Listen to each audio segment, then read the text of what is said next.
Olá, meu povo, que a graça e a paz do Senhor e Salvador Jesus Cristo esteja com você, com toda a tua família.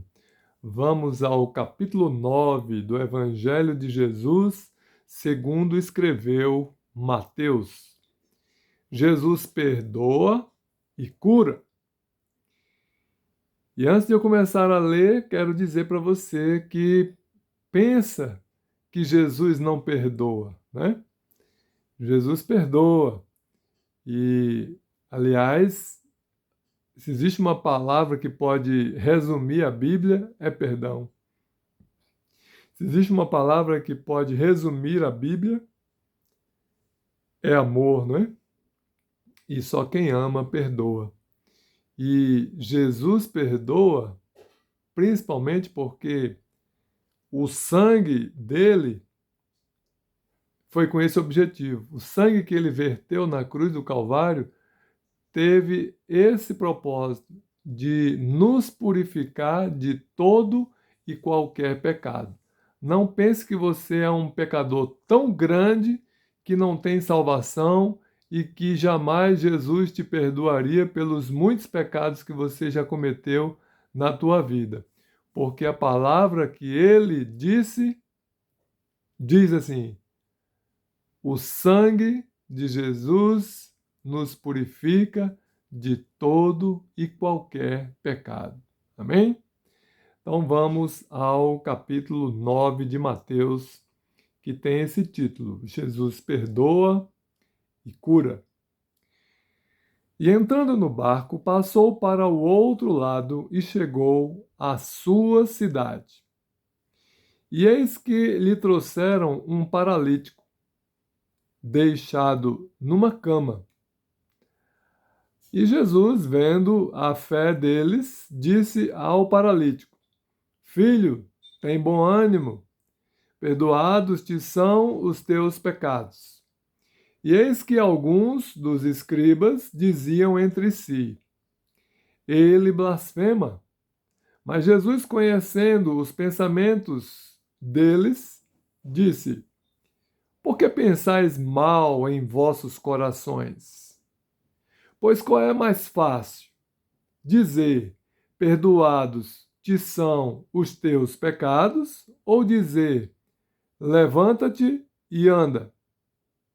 Ora, para que saibais que o Filho do Homem tem na terra autoridade para perdoar pecados, disse então ao paralítico: Levanta-te, toma a tua cama e vai para a tua casa.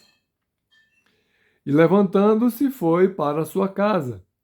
E a multidão, vendo isto, maravilhou-se e glorificou a Deus, que dera tal poder aos homens. Porque até então achavam que Jesus era simplesmente um ser humano, né? Filho de Maria, de José. Não achavam, não tinham certeza absoluta que ele era o Filho de Deus, o Deus vivo, né? O Filho do Deus vivo. Mas Jesus fez este milagre e perdoou os pecados daquele homem paralítico que chegou até a sua frente numa cama e depois curou esse paralítico, levando-o à saúde total. Jesus veio para os necessitados.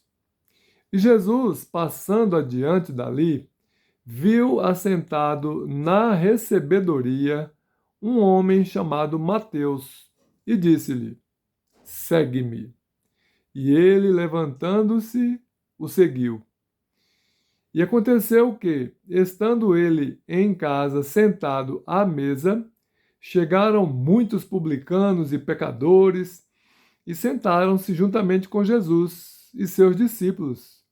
E os fariseus, vendo isto, disseram aos seus discípulos: Por que come o vosso mestre com os publicanos e pecadores?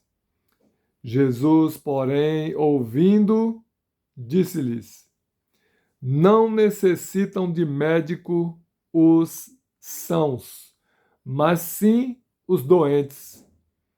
Ide, porém, e aprendei o que significa misericórdia quero e não sacrifício. Porque eu não vim chamar os justos, mas os pecadores ao arrependimento. O novo e definitivo vinho. Então vieram a ele os discípulos de João, dizendo: Por que jejuamos nós e os fariseus muitas vezes, e os teus discípulos não jejuam? E disse-lhes Jesus: Podem porventura andar tristes os filhos das bodas enquanto o esposo está com eles? Dias, porém, virão em que lhe será tirado o esposo, e então jejuarão. Ninguém deita remendo de pano novo em roupa velha, porque semelhante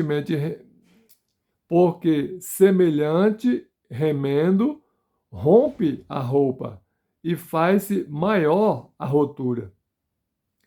Nem se deita vinho novo em odres velhos. Aliás, rompem-se os odres e entorna-se o vinho, e os odres estragam-se, mas coloca-se vinho novo em odres novos, e assim ambos se conservam. Jesus tem poder sobre a morte. Dizendo-lhes ele estas coisas, eis que chegou um chefe e o adorou, dizendo: Minha filha faleceu agora mesmo. Mas vem, impõe-lhe a tua mão, e ela viverá. E Jesus, levantando-se, seguiu ele e os seus discípulos. E eis que uma mulher que havia já 12 anos padecia de um fluxo de sangue. Chegando por detrás dele, tocou a orla de sua roupa, porque dizia consigo: se eu tão somente tocar a sua roupa, ficarei sã. E Jesus, voltando-se e vendo-a, disse: Tem bom ânimo, filha, a tua fé te salvou. E imediatamente a mulher ficou sã. E Jesus, chegando à casa daquele chefe e vendo os instrumentistas e o povo em alvoroço, disse-lhes: Retirai-vos, que a menina não está morta, mas dorme. E riam-se dele. E logo que o povo foi posto fora, entrou Jesus e pegou-lhe na mão, e a menina levantou-se. E espalhou-se aquela notícia por todo aquele país. Os cegos passam a ver. E partindo Jesus dali, seguiram-no 2 cegos, clamando e dizendo: Tem compaixão de nós, filho de Davi. E quando chegou à casa, os cegos se aproximaram dele, e Jesus disse-lhes: Credes vós que eu possa fazer isto? Disseram-lhe eles: Sim, Senhor. Tocou então os olhos deles, dizendo: Seja-vos feito segundo a vossa fé. E os olhos se abriram. E Jesus ameaçou, dizendo: Olhai, que ninguém o saiba. Mas, tendo eles saído, divulgaram a sua fama por toda aquela terra. Os endemoniados são libertos. E, havendo-se eles retirado, trouxeram-lhe um homem mudo e endemoniado. E, expulso o demônio, falou o mudo, e a multidão se maravilhou, dizendo: Nunca tal se viu em Israel. Mas os fariseus diziam: Ele expulsa os demônios pelo príncipe dos demônios. Todos os enfermos são curados. E percorria Jesus todas as cidades e aldeias, ensinando nas sinagogas deles e pregando o evangelho do reino e curando todas as enfermidades e moléstias entre o povo. Jesus pede mais discípulos. E vendo as multidões, teve grande compaixão delas, porque andavam cansadas e desgarradas, como ovelhas que não têm pastor. Então disse aos seus discípulos: a ceifa é realmente grande, mas poucos os ceifeiros, os obreiros. Rogai, pois, ao Senhor da ceifa que mande obreiros para a sua colheita. Glória a Deus por sua palavra. Amém.